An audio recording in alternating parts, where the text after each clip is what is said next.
high-energy cosmic storm could advance our knowledge about planetary life. Same old Reed, always stretching, reaching for the stars. A group of 5 scientists go to space, and their spaceship gets hit by a cosmic storm that they're studying. I'm the only one to be directly exposed to the cloud with only that as a barrier.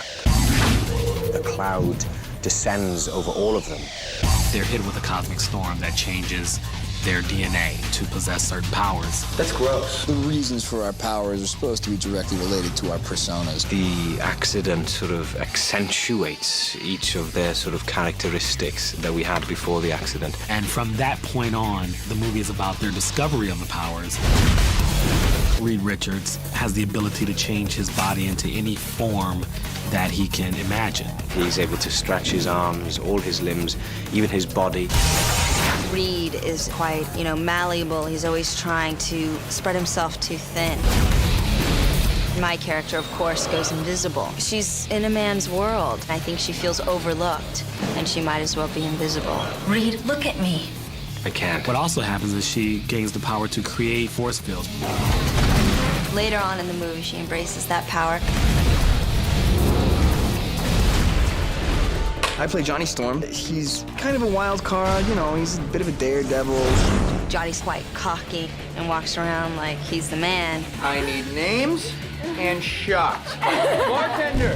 His power is he can burst into flames, ignites his whole body, and he can fly. And he likes the attention, and what's more attention-grabbing than bursting into flames? You don't want to walk around on fire for the rest of your life, do you? Is that a trick question? I played Ben Grimm, a.k.a. The Thing. Let's go for the top. And I really think he's one of the most beloved comic characters of all time. His body is covered in rocks, and he also has the power of real strength. He can never go back and forth. He's just always in that transformation. He's this monster, he's hideous, and he's beyond a reluctant hero. He doesn't want any part of that. Ben becomes the symbol of don't judge a book by its cover. What a great man he is on the inside. His character is definitely the most lovable. Where are your ears? I play Dr. Doom. He's the original nemesis. He's the original bad guy. It's so clear that Doom was an inspiration to many, many villains. Influencing Darth Vader for the Star Wars movies. He also is made of steel. Becomes an extremely strong, powerful. He can electrocute things. A steel, cold-hearted man. Once he kind of gets the feel of the whole thing, he actually starts to enjoy it. We're the only ones who can stop him. The 4 of them become good superheroes, and I become a bad guy. Let's not fight. No, let's. Susan, you're fired. You will definitely see the Fantastic Four take on Dr. Doom full on. And on. And on. And on and on. And a lot of things get trashed in the meantime. I think there's no question that now is a good time to make Fantastic Four with what we can do with imagery and stretching and fire. Technology now is allowing us to create fire effects and layers that we couldn't have done 3 years ago. We actually took Ioan, Reed, to a green screen session. We shot his face performance, and we added that to our digital actor. We're taking Jessica's performance and applying that to our 3D model. Let's shoot it. The prosthetics on the thing really help bring out that performance. And you see some real subtle emotion. You see Ben Grimm in his eyes. The suit provides me with almost everything that I've needed to play Ben Grimm, to play the Thing. By the technology that is available now within movie making, we're actually able to transfer these stories to the big screen and make them believable. I think we crave heroes who are real that we can identify with. Every movie has a hero. We got 4. No pun intended, but it's a fantastic world. At the climax of this film, hopefully that audience will applaud. It's clobbering time.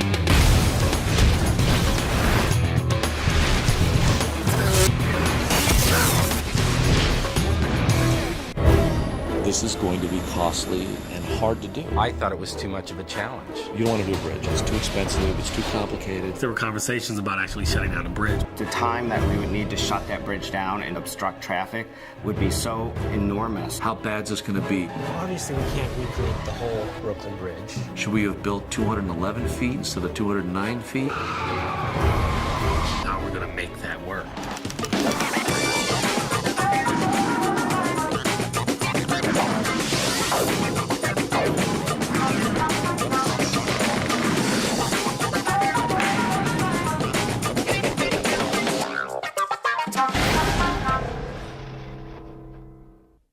Exposure to a high-energy cosmic storm could advance our knowledge about planetary life. To our future. I don't trust him. We got what we wanted. Just worried about what he wants. It's the story, really, of how the Fantastic Four become who they are. They go into space, they encounter a cloud of strange radiation, and it alters their DNA. That gives them each these individual talents. The scene that probably is the most interesting and fun and difficult is the Brooklyn Bridge sequence. In the scene, Ben, he's up on top of the Brooklyn Bridge, and he bumps into a guy who's trying to commit suicide. And in trying to save him, it causes an accident, and he stops an 18-wheeler cab. It escalates into a giant car wreck and a giant explosion. The fire truck that comes up to save everybody is diverted by the explosion and is kicked off of the bridge, hanging out over the ladder part. The Brooklyn Bridge was a huge obstacle. The first thing we thought about was shooting on the actual bridge. Is that feasible? Is it possible? We went to the Brooklyn Bridge and we scouted it, and, head in our hands, there's no way. They're not going to shut the bridge down. I had that fear, how difficult and how impossible this whole thing is. Ralph Winter, the producer, came up with the idea to build a section of the Brooklyn Bridge. The challenge on the Brooklyn Bridge scene is that we have to create a full-on action sequence on a bridge that we can't actually physically go shoot on. We have to shoot on a 200-foot set. You're on the bridge, and anybody that knows the Brooklyn Bridge, it's completely open, and you have to, every direction you look, except up, you're going to have a view of New York. We ended up building 200 feet of the Brooklyn Bridge in a parking lot in Vancouver. We surrounded it with blue screen and shot it there. Went out, shot pictures of the Brooklyn Bridge, actually scraped pieces of paint off the Brooklyn Bridge so we could match it. Took pictures of all the details, all the bolts and everything, and it is exact replica of a 200-foot section of the Brooklyn Bridge. If you're really going to sell daylight Brooklyn Bridge, you want to be over on the Brooklyn side looking back at Manhattan and see all of that spectacle. We've got CG water, CG boats, we've got helicopters, we have CG flame, we've got all of the matte paintings, creating the whole look of New York on this bridge. After you see it's New York, you don't even think about the fact that you're not really there. You're in a parking lot in Vancouver. We wanted to have things stop a 40-foot tractor trailer. We had to really think that out. What are the physics that are involved here? We put a steel pole and then we filled it with cement, but we had to figure out where to position that. So once we figured it out, we actually put 40,000 pounds of cement on the roadway. We strung the truck on a shiv so that we could actually drive from this side, and as we drive here, it's pulling this truck towards us. And we pulled that thing at 35 miles an hour. We'd set 5-6 cameras up, and we actually just barely got the action because the action wasn't hitting in the center, it was hitting over here because it drove that pole, 3 feet. 200 feet sounds like a lot of set, unless you're dealing with the Brooklyn Bridge, and it's not very much Brooklyn Bridge. So we could barely house the whole accident on the bridge itself. We'd have to keep resetting the crash overnight to a different place, and then reset it for second unit and set it back for first unit. This thing starts to spin back this way. This Mazda's playing it close. You've got to commit, you've got to hit with speed.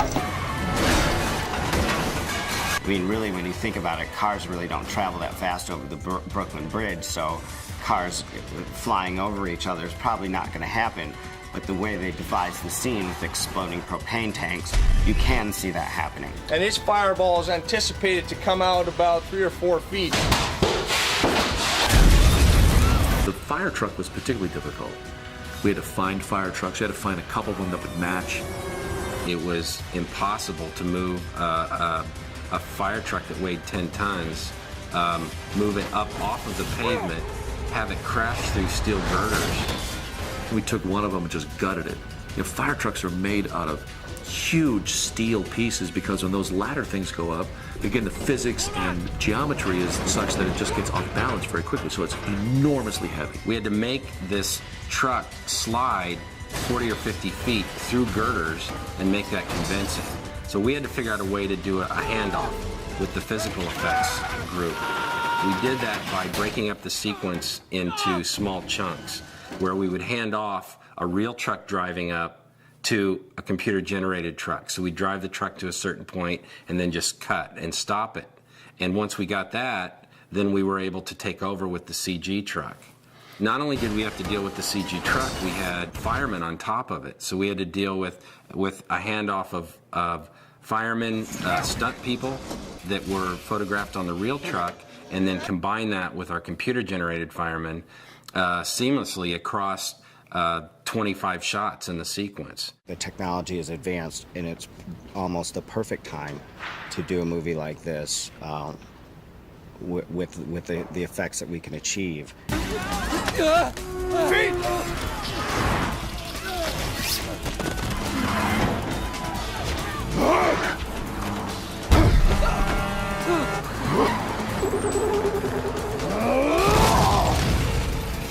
I'm very proud of it. I feel good about it. It's exciting. Out of an 8.5 minute sequence, 8 minutes of it is almost full CG, so it's pretty impressive.